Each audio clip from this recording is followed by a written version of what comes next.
اور وہ ہے بہن کے ساتھ نکاح۔ چونکہ اس وقت کے سب لوگ آدم علیہ السلام کی حقیقی اولاد تھے اور آپس میں بہن بھائی تھے، اس لیے اس وقت کی شریعت کی روح سے قابیل اپنے ساتھ جڑواں پیدا ہونے والی بہن کے سوا کسی دوسری بہن سے شادی کر سکتا تھا، اور اسی طرح حابیل اپنے ساتھ جڑواں پیدا ہونے والی بہن کے علاوہ کسی دوسری بہن سے شادی کر سکتا تھا۔ اس کی صورت یہ تھی کہ قابیل کی شادی حابیل کی بہن سے ہو اور حابیل کی شادی قابیل کی بہن سے ہو، لیکن ہوا یہ کہ حابیل کی بہن خوبصورتی میں قابیل کی بہن سے کم تھی، اس لیے قابیل نے حابیل کی بہن سے شادی کرنے سے انکار کر دیا اور اپنی جڑواں بہن سے شادی کی خواہش ظاہر کی، لیکن ایسا کرنا آدم علیہ السلام کی شریعت میں حرام تھا۔ آپ نبی بھی تھے اور رسول بھی۔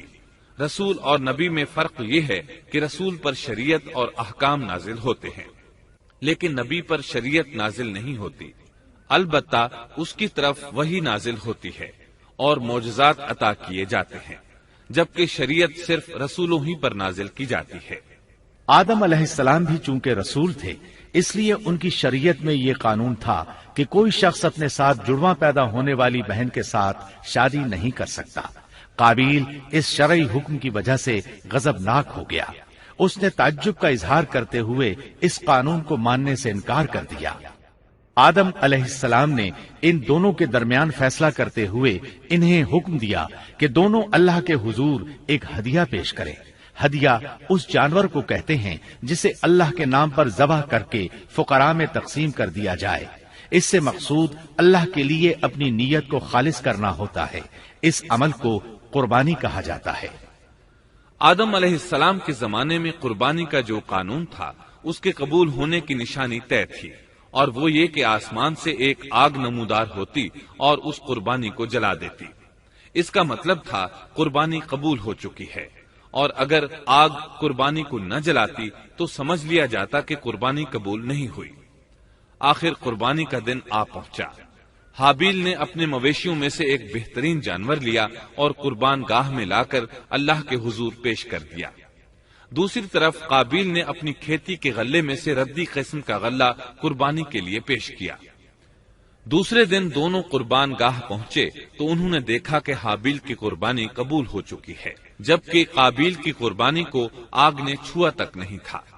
یہ دیکھ کر قابیل حابیل پر غضبناک ہوا۔ شیطان نے بھی اسے وسوسے میں مبتلا کیا کہ اپنے بھائی کو قتل کر دے۔ اس نے اپنے بھائی حابیل کو جان سے مار ڈالنے کا پختہ ارادہ کر لیا۔ اس وقت تک روئے زمین پر کوئی انسان قتل نہیں ہوا تھا۔ انسانی تاریخ میں یہ پہلا قتل ہے جس کا ارتکاب قابیل نے کیا۔ وہ اپنے بھائی حابیل کے پاس گیا اور اس سے بولا، میں تجھے قتل کر دوں گا۔ جواب میں حابیل نے کہا، اگر تو مجھے قتل کرنے کی کوشش کرے گا تو میں اپنے دفاع میں ہاتھ نہیں اٹھاؤں گا، اس لیے کہ میں چاہتا ہوں تو اپنے دیگر گناہوں کے ساتھ میرے قتل کا گناہ بھی اٹھا لے، تیرے گناہ زیادہ ہو جائیں۔ چنانچہ ایک تاریک رات میں حابیل سویا ہوا تھا کہ قابیل ایک بڑا سا پتھر اٹھا کر اس کے پاس آیا۔ اس نے وہ پتھر اپنے بھائی کے سر پر دے مارا۔ اس طرح اس نے حابیل کو قتل کر دیا، روئے زمین پر قتل کی ابتدا کر دی، زمین کو پہلے خون سے رنگ دیا۔ تاریخ انسانی میں یہ سب سے پہلا جرم تھا جو قابیل کے ہاتھوں ہوا۔ قتل تو وہ کر بیٹھا، اب حیران اور پریشان ہوا کہ اس کی لاش کا کیا کرے۔ اس وقت تک نسل انسانی موت سے بھی دوچار نہیں ہوئی تھی۔ آدم علیہ السلام کی اولاد میں سے اس وقت تک کوئی فوت نہیں ہوا تھا، اس لیے قابیل کو معلوم نہیں تھا کہ مردے کے ساتھ کیا کیا جائے۔ اسی کشمکش کے عالم میں اس نے بھائی کی لاش کو کمر پر اٹھا لیا اور چل پڑا۔ چلا جا رہا تھا کہ اللہ نے دو کوے بھیجے، دونوں کوے آپس میں لڑ پڑے، ایک نے دوسرے کو ہلاک کر دیا۔ اب زندہ کوا مٹی کھودنے لگا، اس طرح اس نے ایک گڑھا تیار کر لیا، مردہ کوے کو اس میں رکھا اور اوپر مٹی ڈال دی۔ اس طرح قابیل کو دفن کا طریقہ معلوم ہوا۔ اس نے بھی گڑھا کھودا اور حابیل کی لاش کو اس میں دبا دیا۔ وہ اپنے کیے پر نادم ضرور تھا، لیکن اس نے اللہ سے معافی نہ مانگی، جبکہ انسان کے لیے ضروری ہے کہ اس سے کوئی گناہ ہو جائے تو اللہ سے معافی مانگے۔ قابیل اور حابیل کے درمیان جو مکالمہ ہوا، اللہ تعالیٰ نے اس کا ذکر سورہ مائدہ آیت 27 تا 29 میں کیا ہے۔ اللہ فرماتے ہیں، آدم علیہ السلام کے دونوں بیٹوں کا کھرا کھرا حال بھی انہیں سنا دو۔ ان دونوں نے ایک نذرانہ پیش کیا، ان میں سے ایک کی نذر تو قبول ہو گئی اور دوسرے کی قبول نہ ہوئی، تو وہ کہنے لگا میں تجھے مار ہی ڈالوں گا۔ اس نے کہا اللہ تقوی والوں ہی کا عمل قبول کرتا ہے، گو تو میرے قتل کے لیے دسترازی کرے، لیکن میں تیرے قتل کے لیے ہرگز اپنا ہاتھ نہیں بڑھاؤں گا۔ میں تو اللہ تعالی پروردگار عالم سے خوف کھاتا ہوں، میں تو چاہتا ہوں کہ تو میرا گناہ اور اپنا گناہ اپنے سر پر رکھ لے اور دوزخیوں میں شامل ہو جائے، ظالموں کا یہی بدلہ ہے۔ اس کا مطلب یہ تھا کہ تیرے اور گناہوں کے ساتھ میرے قتل کا گناہ بھی تیرے ذمہ لگے اور تو ظالموں میں سے ہو جائے۔ حابیل کے قتل کے بعد قابیل پر جو گزری اس کا ذکر اللہ نے سورہ مائدہ آیت 30 اور 31 میں کیا ہے۔ پس اسے اس کے نفس نے اپنے بھائی کے قتل پر آمادہ کر دیا اور اس نے اسے قتل کر ڈالا، اس سے وہ نقصان والوں میں سے ہو گیا۔ پھر اللہ تعالیٰ نے ایک کوے کو بھیجا جو زمین کھود رہا تھا تاکہ اسے دکھائے کہ وہ کس طرح اپنے بھائی کی ناش کو چھپا سکتا ہے۔ وہ کہنے لگا ہائے افسوس، کیا میں ایسا کرنے سے بھی گیا گزرا ہو گیا کہ اس کوے کی طرح اپنے بھائی کی لاش کو دفنا دیتا۔ پھر تو بڑا ہی پشیمان اور شرمندہ ہوا۔ امام احمد، ترمذی اور ابو داود نے سیدنا سعد بن ابی وقاص رضی اللہ عنہ سے روایت کی ہے کہ انہوں نے سیدنا عثمان رضی اللہ عنہ کی شہادت کے فتنے کے وقت فرمایا، میں گواہی دیتا ہوں کہ رسول اکرم صلی اللہ علیہ وسلم نے فرمایا تھا ایک بہت بڑا فتنہ رونما ہوگا، اس میں بیٹھنے والا کھڑے ہونے والے سے بہتر ہوگا اور کھڑا ہونے والا چلنے والے سے بہتر ہوگا اور چلنے والا دوڑنے والے سے بہتر ہوگا۔ کسی نے کہا اگر کوئی میرے گھر میں داخل ہو کر میری طرف ہاتھ بڑھائے تاکہ وہ مجھے قتل کر دے تو آپ صلی اللہ علیہ وسلم نے فرمایا تو آدم علیہ السلام کے بیٹے کی طرح قتل ہو جا، یعنی اس فتنے میں قتل ہو جانا، حابیل کی سنت پر عمل کرتے ہوئے خود ہاتھ نہ اٹھانا، قاتل کہلانے کی بجائے مقتول ہونے کو پسند کرنا۔ اسی طرح مسند احمد کی ایک روایت میں ہے رسول اللہ صلی اللہ علیہ وسلم نے فرمایا دنیا میں جب بھی کوئی ظلم سے قتل ہوتا ہے تو اس کا گناہ آدم علیہ السلام کے پہلے بیٹے قابیل کی گردن پر ضرور ہوتا ہے، اس لیے کہ وہ پہلا شخص ہے جس نے ظالمانہ قتل کی ابتدا کی اور یہ ناپاک طریقہ جاری کیا۔ اس حدیث سے اس جرم کی نوعیت کا بخوبی اندازہ ہوتا ہے کہ اللہ تعالیٰ نے اس کو صرف ایک قتل قرار نہیں دیا بلکہ اس کو ایک گھناؤنی حرکت قرار دیا۔ قیامت تک آنے والے لوگ جو اس گناہ کے مرتکب ہوں گے ان کا کچھ گناہ قابیل کے حساب میں ڈالا جائے گا۔ حابیل کو قتل کرنے کے بعد قابیل نے اپنی بیوی کو ساتھ لیا اور دور دراز نرم زمین کے پاس جا کر رہائش پذیر ہو گیا اور آدم علیہ السلام کے سامنے تک نہ ہوا۔ آدم علیہ السلام پہاڑوں کے قریب ایک بستی میں رہ رہے تھے، یہ ان سے بہت دور جا بسا تھا۔ اس طرح قابیل کا آدم علیہ السلام سے رابطہ بالکل ختم ہو گیا اور اس سے ایک نئی نسل کی ابتدا ہوئی۔ فحاشی اور اریانی کو ان کے ہاں عروج حاصل تھا۔ عبادت یہ لوگ اگرچہ اللہ ہی کی کرتے تھے لیکن آدم علیہ السلام کی شریعت کے خلاف بے حیائی کے دل دادا تھے۔ تقوی کی قلت، احکام الہی کی نافرمانی اور فحاشی کا فروغ ان کے شب و روز کا معمول تھا۔ اس کے بعد لوگ دو گروہوں میں تقسیم ہو گئے، شریر اور برے لوگ قابیل کے ساتھ مل گئے اور آدم علیہ السلام کے دیگر بیٹے اور نیک لوگ آدم علیہ السلام کے ساتھ مل گئے۔ آدم علیہ السلام 960 سال زندہ رہے۔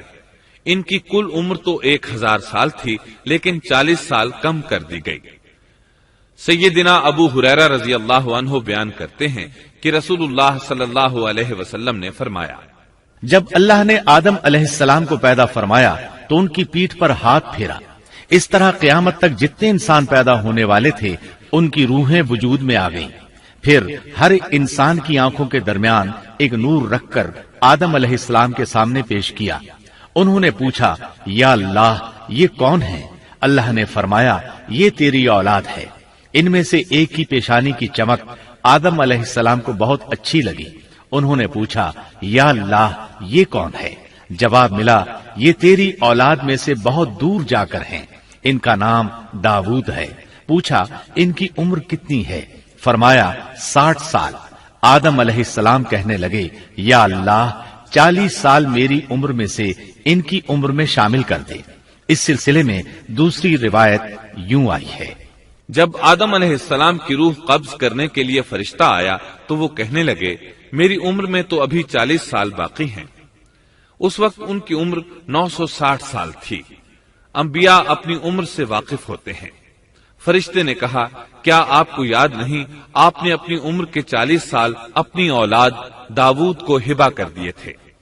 رسول اللہ صلی اللہ علیہ وسلم نے فرمایا، چونکہ آدم علیہ السلام نے انکار کیا تو ان کی اولاد بھی انکار کی عادی ہے۔ آدم علیہ السلام خود بھول گئے، ان کی اولاد بھی بھولتی ہے۔ آدم علیہ السلام نے خطا کی، ان کی اولاد بھی خطا کرتی ہے۔ حابیل کے قتل کے بعد اللہ تعالیٰ نے آدم اور حوا علیہم السلام کو اس کا نعم البدل عطا کیا۔ اس کا نام انہوں نے شیس رکھا۔ شیس کا مطلب ہے اللہ کا دیا ہوا تحفہ۔ حابیل کے قتل پر آدم اور حوا علیہم السلام دونوں بہت غمگین ہوئے، اس لیے اللہ نے بدلے میں انہیں شیس علیہ السلام عطا فرمائے۔ سیدنا ابو ذر غفاری رضی اللہ عنہ سے مروی ایک صحیح حدیث میں ہے کہ رسول اللہ صلی اللہ علیہ وسلم نے فرمایا، اللہ تعالیٰ نے 104 صحیفے نازل فرمائے، ان میں سے 50 صحیفے شیس علیہ السلام پر نازل ہوئے۔ ان صحیفوں میں ایسے قوانین، اصول اور ضابطے تھے جن سے انسانیت کی زندگی منظم ہوتی ہے۔ شیس علیہ السلام نے آدم علیہ السلام سے علم حاصل کیا، لیکن آدم علیہ السلام کا تمام علم وہ حاصل نہ کر سکے، اس لیے کہ آدم علیہ السلام نے بالمشافہہ اللہ تعالی سے علم حاصل کیا تھا، اور بہت سی اشیاء کا علم اللہ تعالی نے انہیں سکھا دیا تھا، اس لیے وہ تمام علماء سے بڑھ کر عالم تھے۔ شیس علیہ السلام نے آدم علیہ السلام سے علوم سیکھ کر لوگوں کو سکھائے۔ لوگوں نے ان سے مختلف علوم، فنون اور پیشے سیکھے۔ انہیں شہروں میں رہنے سہنے کے بارے میں تعلیم دی، دن رات کے حسابات سے انہیں آگاہ کیا اور انہیں بتایا کہ کن اوقات میں وہ اللہ کی عبادت کریں اور عبادت کے طریقے انہیں سکھائے۔ احادیث میں اس کی وضاحت ملتی ہے۔ امام احمد رحمت اللہ علیہ بیان کرتے ہیں کہ ابو زمعہ سعدی کہتے ہیں کہ انہوں نے مدینے میں ایک شیخ کو لوگوں سے کلام کرتے دیکھا تو ان کے متعلق پوچھا، یہ کون شخص ہے؟ لوگوں نے بتایا کہ یہ ابی بن کعب رضی اللہ عنہ ہیں، بڑے صحابہ میں ان کا شمار ہوتا ہے، تمام مسلمانوں سے بڑھ کر قرآن اور اس کی تفسیر کے عالم ہیں۔ ابو زمعہ فرماتے ہیں کہ ابی بن کعب رضی اللہ عنہ اس وقت یہ واقعہ بیان کر رہے تھے کہ جب آدم علیہ السلام کی وفات کا وقت قریب آیا تو انہوں نے اپنے بیٹوں سے فرمایا، میرا جنت کے پھل کھانے کو جی چاہتا ہے۔ جنت کے پھل دنیاوی پھلوں جیسے ہی ہوتے ہیں، سیب، انار، انگور، یہ سب جنت میں موجود تھے۔ جنت کے اور دنیا کے پھلوں میں فرق یہ ہے کہ دنیاوی پھل بدبودار ہو جاتے ہیں، جبکہ جنتی پھل کبھی بدبودار نہیں ہوتے۔ اسی طرح دنیاوی پھلوں کا ذائقہ عارضی ہوتا ہے، جبکہ جنتی پھلوں کا ذائقہ ہمیشہ برقرار رہتا ہے۔ اس لیے آدم علیہ السلام نے چاہا کہ وہ جنت کے پھل کھائیں، چنانچہ ان کے بیٹے تلاش میں نکل گئے۔ انہوں نے اپنے ساتھ کلہاڑے، کدالیں اور ٹوکریاں لے لی۔ راستے میں انہیں فرشتے ملے، ان کے پاس آدم علیہ السلام کا کفن اور خوشبو وغیرہ تھی۔ انہوں نے پوچھا، آدم کے بیٹو، کس چیز کی تلاش میں ہو؟ کہاں جا رہے ہو؟ انہوں نے جواب میں کہا، ہمارے والد مریض ہیں، انہیں جنت کے پھلوں کی خواہش ہے۔ فرشتے ان کے سامنے انسانی شکل میں آئے تھے، ان کی بات سن کر بولے، واپس جاؤ، تمہارے والد فوت ہونے کے قریب ہیں، اب ان میں اتنی طاقت نہیں رہی کہ پھل کھا سکیں۔ جب فرشتے آدم علیہ السلام کی روح قبض کرنے کے لیے آئے تو حوا علیہ السلام نے انہیں پہچان لیا۔ وہ بلند آواز سے آدم علیہ السلام کو پکارنے لگی، ان کے ساتھ چمٹ گئیں۔ آدم علیہ السلام بولے، مجھ سے الگ ہو جاؤ، پہلے بھی مجھے تمہاری وجہ سے مصیبت پہنچی تھی، میرے اور میرے رب کے فرشتوں کے درمیان سے ہٹ جاؤ۔ پھر فرشتوں نے آدم علیہ السلام کی روح قبض کی، انہیں غسل دیا، کفن پہنایا، خوشبو لگائی، آپ کی قبر کھودی، پھر انہوں نے آدم علیہ السلام کی نماز جنازہ ادا کی۔ اس کے بعد انہیں قبر میں اتارا، پھر اوپر مٹی ڈال دی اور بولے، آدم کے بیٹو، تمہارے لیے یہی طریقہ ہے۔ اس وقت تک لوگ کفن دفن کے احکامات سے واقف نہیں تھے، انہیں علم نہ تھا کہ قابیل نے اپنے بھائی کو کیسے دفن کیا تھا، اس لیے فرشتوں کو بھیجا گیا تاکہ تدفین کا طریقہ بتا دیں۔ تو اس طرح انسان کو دفن کرنے کا طریقہ معلوم ہوا جو فرشتے لے کر آئے تھے۔ آدم علیہ السلام نے اپنی 960 سال کی مکمل زندگی میں سوائے اس درخت کا پھل کھانے کے اور کوئی خطا نہیں کی۔ آپ کی وفات کے 1 سال بعد حوا علیہ السلام بھی وفات پا گئیں۔ یہ تھا ہمارے باپ سیدنا آدم علیہ السلام کا اسوہ اور سیرت طیبہ کا حال۔